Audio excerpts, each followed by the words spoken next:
तो हेलो दोस्तों, आज स्टॉक मार्केट की डार्क साइड भी जान लो। तो अगर आप नए नए ट्रेडिंग चालू करने वाले हो, प्राइस एक्शन सीख रहे हो, तो आप लोगों को थोड़ा सा मैं जो है डिसअपॉइंट करने वाला हूँ। पहले ही डिस्क्लेमर दे देता हूँ, जिसमें दम है वही वीडियो आगे तक देखना। और वीडियो को कट कट के देख रहे हो तो मैं समझ जाऊंगा आप में दम नहीं है, अपने रियलिटी को समझने की, सब समझने की में दम नहीं है। तो चलो अब मैं आपको इसकी डार्क साइड बता देता हूँ और आप डिसअपॉइंट होगे। और अगर ये सब आपको रियलिटी नहीं लग रही है तो एक कमेंट छोड़ देना कि भाई ये जो तू बता रहा है सब गलत है। ठीक है, एक कमेंट छोड़ देना, और जो मैं प्राइस एक्शन फॉलो करता हूँ वो वर्क करता है। ठीक है, एक कमेंट छोड़ देना, ठीक है, मैं मान जाऊंगा। अब चलो बात करते हैं आज कल रिटेलर्स को कैसे मैनिपुलेट करा जाता है। यही हमारी डार्क साइड का मेन पॉइंट रहने वाला है। यानी हम जैसे मामूली लोगों को ऑपरेटर जैसे बड़े बड़े जो हजार हजार करोड़ रुपए लेके बैठे रहते हैं वो मैनिपुलेट करते हैं। अब वो मैनिपुलेट कैसे करते हैं उस चीज को समझते हैं हम। तो हम जैसे मामूली लोग क्या टूल यूज करते हैं, एक जिससे अपन ट्रेड लेते हैं, उसे हम कहते हैं प्राइस एक्शन। अपन प्राइस एक्शन पर ट्रेड देते हैं, कहते हैं कि यार ये प्राइस एक्शन बन रहा है, इधर इधर प्राइस एक्शन बन रहा है, इधर ये वाली कैंडल बन रही है, चलो बाय करते हैं या सेल करते हैं, जो भी हमारा पॉइंट रहता है। तो जनरली हम क्या करते हैं, हम ब्रेकआउट्स पर ट्रेड करना चालू करते हैं। ब्रेकआउट सपोर्ट रेजिस्टेंस पे ट्रेड करते हैं।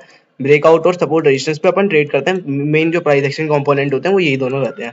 ठीक है, अभी उन सब के अलावा हम बात नहीं करने वाले। पुल बैक वगैरह वो सब, उन सब पे मैं अभी बात नहीं कर रहा। और वॉल्यूम के भी आज उसके बारे में भी डिस्कस करेंगे। ठीक है, तो तीन टॉपिक्स इसमें कवर होने वाले हैं। सबसे पहले ब्रेकआउट, सपोर्ट रेजिस्टेंस और फिर वॉल्यूम। ठीक है, इन तीन टॉपिक पे सबसे पहले हम बात करने वाले हैं। तो चलो, अब यहाँ पे आप लोग देखो कि यहाँ पे एक प्योरली प्राइस एक्शन बना है। यहाँ पे आप लोग एक लेवल देखें तो इस लेवल का प्योर प्योर ब्रेकआउट हुआ है। अब इस ब्रेकआउट वाली कैंडल को अगर हम समझें तो इस ब्रेकआउट वाली कैंडल में बहुत ज्यादा वॉल्यूम आई है, और ये वॉल्यूम भी, ये वाली जो कैंडल है, स्पाइक कर चुका है। यानी इधर कोई एक ना एक कुछ तो हुआ है, यहाँ पे ऑपरेटर ने कुछ ना कुछ बाइंग करी है। ये हमारा माइंडसेट रहता है कि ऑपरेटर ने बाइंग करी है ना। तो अब यहाँ पे देखो, ऑपरेटर ने बाइंग करी है, हम ये चीज सोचते हैं कि अब बड़े प्लेयर्स यहाँ पे क्या करने वाले हैं, मार्केट को ऊपर ले जाने वाले हैं। ठीक है, लेकिन अब देखो, एक छोटा सा कॉन्सेप्ट अगर मैं आपको समझाऊं, जिसको हम कहते हैं लिक्विडिटी। ठीक है, लिक्विडिटी अगर आप नहीं जानते तो समझा देता हूँ लिक्विडिटी होता क्या है। बेसिकली देखो, ट्रेडिंग में क्या है ना, एक जीरो सम गेम है। ठीक है, ट्रेडिंग में अगर आपको सेल करना है तो आपको एक बायर चाहिए। ठीक है, सेल करना है तो आपको एक बायर चाहिए, और अगर आपको बाय करना है तो आपको एक सेलर चाहिए। ठीक है, और ये चीज रिटेलर हो या फिर ऑपरेटर हो, दोनों पे एग्जीक्यूट होती है, क्योंकि सेलर बायर की बात चल रही है। अब बड़े बड़े लोग जो मैनिपुलेट करते हैं, उनको बहुत ज्यादा ज्यादा फंड के साथ वो मैनिपुलेट करते हैं। 100 करोड़, 1000 करोड़, एग्जैक्ट फिगर मुझे मालूम नहीं है, लेकिन बहुत ज्यादा उनकी नंबर्स होते हैं। ठीक है, तो अब वो मैनिपुलेट कर रहे हैं मार्केट को। तो अब उनको जो है बाइंग करने के लिए या फिर वो सेलिंग करने के लिए कुछ ना कुछ ऑर्डर्स चाहिए रहेंगे सेकेंडरी, जो वो यूज करें। ठीक है, जो जिससे उनकी क्वांटिटी एग्जीक्यूट हो। जैसे ये एग्जांपल से मैं आपको समझाता हूँ। मान लो यहाँ पर एक लेवल है। ठीक है, अब इसके ऊपर ऊपर मान लो उन्हें बाई करना है, इस लेवल पे उन्हें बाई करना है, तो उन्हें यहाँ पे चाहिए कि यहाँ पे कोई ना कोई इसे सेल करे। तो अब जैसे कि हम जानते हैं कि स्टॉक मार्केट में दो तरीके के लोग होते हैं, या तो ऑपरेटर होगा या तो एक रिटेलर होगा। तो अब वो रिटेलर से बाइंग करवाते हैं, रिटेलर्स के सेटअप्स बनवाते हैं, यानी प्राइस ऑफ एक्शन बनवाते हैं वहां पे, जैसे कि वो एंट्री कर पाए। और जैसे ही वो लोग एंट्री करते हैं, अब हम जैसे रिटेलर एंट्री करते हैं, उनकी क्वांटिटीज एग्जीक्यूट हो जाती हैं, और वो यहाँ से अपना प्रॉफिट बुक कर लेते हैं, या फिर कोई नई क्वांटिटी बनाते हैं हमारे अगेंस्ट, हमेशा हमारे अगेंस्ट बनाएंगे। ये चीज याद रखना, कभी भी आप ऑपरेटर के साथ पोजीशन नहीं बनाओगे अगर आप प्राइस ऑफ एक्शन यूज कर रहे हो। ठीक है, कभी कभार की बात अलग है, लेकिन मैक्सिमम टाइम आप उसके अगेंस्ट ही बनाओगे। अब चलो मैं आपको समझाता हूँ लाइव एग्जांपल दे देके। ठीक है, अब देखो, प्राइस एक्शन सीख रहे हो तो पहले ही बता रहा हूँ, डिसअपॉइंटमेंट रहने वाली है। आपको डर लगेगा, आपको समझ नहीं आएगा, आपको मेरी बातें अजीब सी लगेंगी। आप बोलोगे क्या बोल रहा है भाई, मैं नहीं मानता वो सब, लेकिन आपको मानना पड़ेगा। This is the reality. ठीक है, यही है रियलिटी, मानो। ठीक है, अब यहाँ पे देखो, इस वाली कैंडल को देखो, इसमें एक ब्रेकआउट हुआ है। ब्रेकआउट होने के बाद कितनी बड़ी कैंडल बनी है। अब यहाँ पे दो तरीके के लोग होंगे, या तो वो इस पुल बैक का वेट करेंगे, रिट्रेसमेंट का वेट करेंगे, या फिर यहाँ पे क्या करेंगे, डायरेक्टली इधर ही कूद जाएंगे। ठीक है, अब देखो, अब यहाँ पे दोनों तरीके लोगों का कैसे माइंडसेट चेंज किया गया, और आप लोगों को कैसे मैनिपुलेट किया गया। अब यहाँ पे देखो, इस वाली कैंडल में ब्रेकआउट हुआ है, यहाँ पे क्या हुआ, अब सेम जो इसी कैंडल में एंटर कर जाएंगे फोमो में आके, जिसमें हमारी लास्ट ट्रेडिंग वीडियो नहीं देखी है ना, फोमो वोमो, उन सब का सोल्यूशन मैंने दे रखा है, साइकोलॉजी का सोल्यूशन दे रखा है। ऊपर आई बटन पे कोशिश करूंगा, लिंक दे दूंगा, या फिर अपन एंड स्क्रीन में लगा देंगे। ठीक है, तो साइकोलॉजी वाली वीडियो जरूर से देख लेना। एंड स्क्रीन लिंक डिस्क्रिप्शन में या पिन कमेंट पे कहीं भी चेक कर लेना, आपको मिल जाएगा।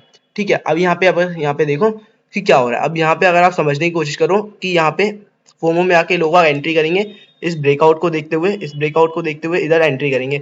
मार्केट साइडवेज हो गया, साइडवेज होने के बाद उन सभी का स्टॉप लॉस हिट कर दिया। ठीक है, उन सभी के स्टॉप लॉस इसके नीचे नीचे रहेंगे और उसको मार्केट ने यहाँ पे आके हिट कर दिया। अब ठीक है, अब यहाँ पे फर्स्ट वाला केस तो आपने समझ लिया, जो डायरेक्टली एंटर कर जाते हैं। लेकिन आप कहोगे मैं तो भाई रीटेस्ट पे एंटर करता हूँ, रीटेस्ट पे एंटर करता हूँ कि मार्केट एक बार रीटेस्ट करे फिर मैं एंटर करूंगा। ठीक है, चलो वो भी बात सही है आपकी। अब यहाँ पे आपका रिट्रेसमेंट होता है। अब रिट्रेसमेंट पे अगर आपने एक कैंडल स्टिक देखी होगी, ये कैंडल स्टिक को बहुत ज्यादा रिटेलर्स मानते हैं, उसमें से कैंडल स्टिक का नाम होता है हैमर। ठीक है, अब यहाँ पे देखो, यहाँ पर एक हैमर, एग्जैक्टली एक हैमर बनी है और उसके नीचे स्टॉप लॉस जमा हो जाते हैं। ठीक है, आप लोगों ने इस हैमर को देखते हुए रिट्रेसमेंट पे बाय किया कि चलो ब्रेकआउट हो गया, रिटेस्ट हो चुका है, हैमर बन चुका है, बहुत सारे कंफर्मेशन है, डायरेक्टली आपका स्टॉप लॉस हिट करा, इसके नीचे आया, स्टॉप लॉस हिट किया, फिर वहीं से मार्केट ने एक अपसाइड का मोमेंटम करा। इसी को कहते हैं एसएल हंटिंग, इसी को ही कहते हैं रिमूविंग वीक हैंड कॉन्सेप्ट। ठीक है, तो इसको अपने साथ लेना चालू कर दो। और भी एग्जांपल दूंगा, ये नहीं है कि एक एग्जांपल देके मैं खत्म कर दूंगा, लेकिन मार्केट में ये होता है, मैं आपको समझाने की कोशिश जितनी भी बार कर लूँ। अब चलो सपोर्ट एंड रेजिस्टेंस वाले कॉन्सेप्ट की भी बात करते हैं। जो सपोर्ट एंड रेजिस्टेंस पे ट्रेडिंग करते हैं ना लोग, उन सब के बारे में भी बात करेंगे कि जो सपोर्ट एंड रेजिस्टेंस पे बात ट्रेड करते हैं या ट्रैप करते हैं वो सब कैसे होता है। जैसे कि यहाँ पे देखो, किस किस ने सुना होगा कि यहाँ पे जो फर्स्ट कैंडल डे का हाई होता है वो रेजिस्टेंस की तरह एक्ट करता है। यहाँ से एक रेजिस्टेंस है, डे का हाई है, ये एक रेजिस्टेंस है, ये एक्ट एज एन रेजिस्टेंस। अब इसका मार्केट ने क्या करा, सॉलिडली ब्रेकआउट करा। वही मैं दो तरीके की बात करूंगा दोबारा से। ब्रेकआउट हो चुका है, जो बंदे यहीं पे घुस जाएंगे उनका तो सीधा एस्केलेट हो चुका है।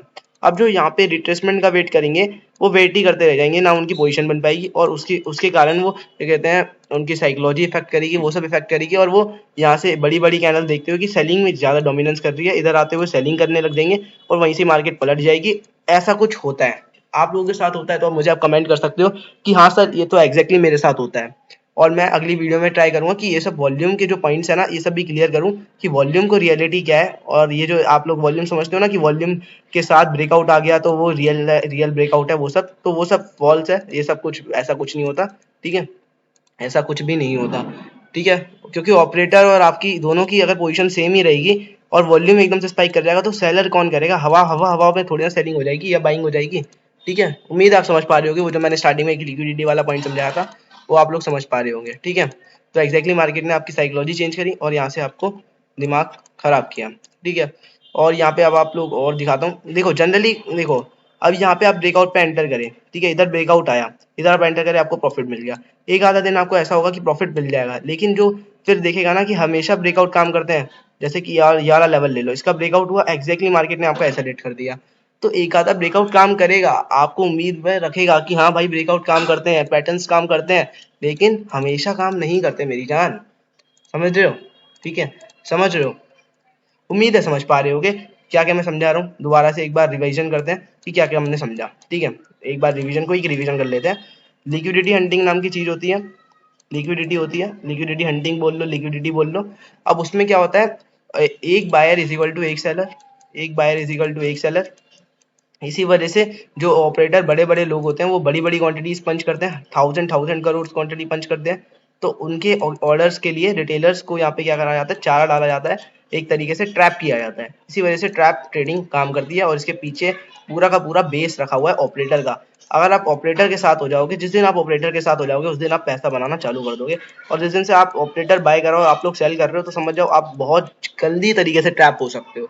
ठीक है, अब मैंने आप इस पे बहुत सारी वीडियो बना दी हैं, आप लोग चैनल पे जाओगे, मेरे चैनल पे आपको मल्टीपल वीडियोस देखने के लिए मिल जाएंगी। और कुछ एग्जांपल्स आपको देता हूँ। रॉ चार्ट, मुझे कुछ ये दिखाने की भी जरूरत नहीं पड़ रही है कि चार्ट में कुछ खास है या नहीं है।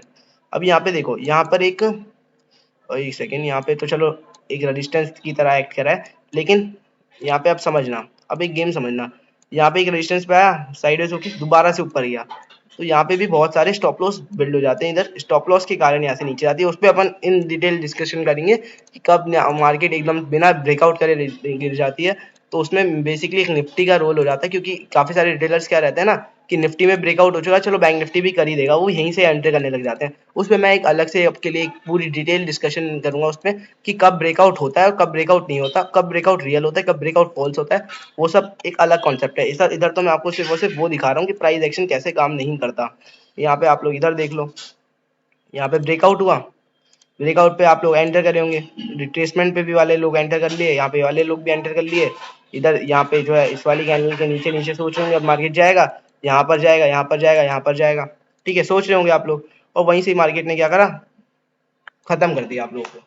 उम्मीद है आप लोग समझ पा रहे होगे। देखो भाई, सच्चाई से दूर भागोगे तो कुछ नहीं होगा, सच्चाई के साथ रहोगे तो कुछ होगा, ठीक है। ये चीज समझ गए तो आप लोग समझ पा रहे होगे। और याद तो मुहूर्त ट्रेडिंग वाला डे है, इसमें तो अपन कुछ कर नहीं सकते, तो शगुन के लिए खुलता है बस। और हाँ, यहाँ पे आप लोग देख लो क्लोजिंग प्राइस पे सपोर्ट रेजिस्टेंस का ट्रैक, क्लोजिंग प्राइस ऐसा रेजिस्टेंस ऐड करता है। यहाँ पे क्लोजिंग प्राइस का ब्रेकआउट हुआ, रिटेस्ट यहाँ पे ब्रेकआउट होके उसको थोड़ा सा गो थ्रू भी मिला, फिर मार्केट ने आया, स्टॉप लॉस हिट करा सभी लोगों का, फिर मार्केट ऊपर चला गया। तो अब आपको स्टॉप लॉस से बचना नहीं है, बड़ा स्टॉप लॉस नहीं लगाना, आप लोगों को ऑपरेटर के साथ बैठना है। क्यों ऑपरेटर के अगेंस्ट जा रहे हो, समझ रहे हो। और भी कितने एग्जांपल दूं आपको, चलो एक दो तीन एग्जांपल और देके वीडियो को एंड करेंगे। आप लोग खुद चार्ट को प्रैक्टिस करो, आपको समझ आएगा। यहाँ से जैसे कि ये वाला ब्रेकआउट देख लो, और कौन सा ब्रेकआउट वर्क करता है, कौन सा ब्रेकआउट वर्क नहीं करता, उस पे चैनल पे मैंने एक शॉर्ट डाल रखी है, अपने इंस्टाग्राम पे भी शॉर्ट डाल रखी है, तो सबका डिस्क्रिप्शन में लिंक दे रखा है, इंस्टाग्राम टेलीग्राम का, तो आप लोग वहाँ पे जाके फॉलो कर सकते हो हमें, वहाँ पे मैं आपको कंटेंट देता रहता हूँ। अब जैसे कि इधर देखो, इधर एक ब्रेकआउट हुआ है, ब्रेकआउट होने के बाद मार्केट ने कंसोलिडेशन किया है, कंसोलिडेशन करने के बाद वॉल्यूम वहाँ पे कंस्टेंट रही है, यानी क्या कहते हैं, और जैसे ही यहाँ पे वॉल्यूम बढ़ी, मार्केट वहीं से बढ़ना ऊपर की तरफ चालू हो गया, यानी ऑपरेटर ने अपना माइंडसेट बना लिया कि अब इन लोगों को ट्रैप करूंगा, तो यहीं पे वॉल्यूम बढ़ी, यहीं पे वो बढ़ा और मार्केट ऊपर बढ़ना चालू कर दिया। ठीक है, वॉल्यूम पे भी एक कंप्लीट डिटेल वीडियो आ सकती है अगर आप लोग बोलोगे तो। ठीक है, तो चलो इस वीडियो में अभी इतना ही रखते हैं, और कोई भी आपका डाउट रहे ना, कोई भी आपका डाउट रहे, सीधा जाना कमेंट कर देना, या फिर टेलीग्राम पे मैंने आप लोगों के लिए ओपनली बोल सकता हूँ, एक ग्रुप बना रखा है, वहाँ पे आप मुझसे ओपनली बात कर सकते हो, डिस्क्रिप्शन में सबकी लिंक दे रखी है, तो जल्दी से जाइए वहाँ पे हमें फॉलो कर लीजिए, आपको सब कुछ मिल जाएगा। चलिए मिलते हैं आपसे अगली वीडियो में, और मुझे बताना कि अगली वीडियो किस पे बनाऊँ, वॉल्यूम पे बनाऊँ या फिर FIB पे बनाऊँ, या फिर किस चीज़ पे बनाऊँ। टेलीग्राम पे पोल कर दूंगा, टेलीग्राम पे फॉलो कर लेना, वहाँ पे जाके मुझे बता देना कि किस पे वीडियो आनी चाहिए। चलो मिलते हैं आपसे एक अगली वीडियो।